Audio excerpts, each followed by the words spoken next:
কাঁদতে কাঁদতে হারিয়ে ফেলেছে ছোট্ট শাহজালালকে তার বাবা-মা, পুরো পরিবার। শুধু ২ বছর বয়সী এই ছোট্ট প্রাণের এমন আকস্মিক বিদায় মেনে নিতে পারছে না পুরো শিমুলবাড়ি ইউনিয়নের মানুষ। খালে ঠান্ডা পানিতে হারিয়ে গেছে এক ভবিষ্যৎ, ভেঙে গেছে এক কন্যার হাসি আর স্বপ্ন।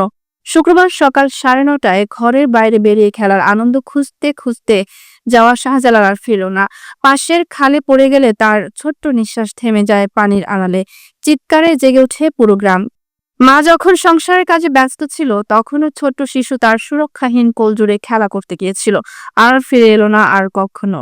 শাহজালালের বাবা-মা, প্রতিবেশী সবাই আজ নীরব শোকের বোঝা বহন করছে। চোখের জলে ভাসিয়ে দিচ্ছে তাদের হারানো কন্যার কথা।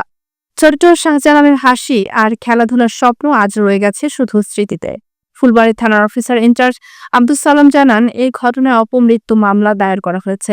তবে পরিবারের বেদনার আগুন নেভাতে পারে না কোনো আইনি পদক্ষেপ।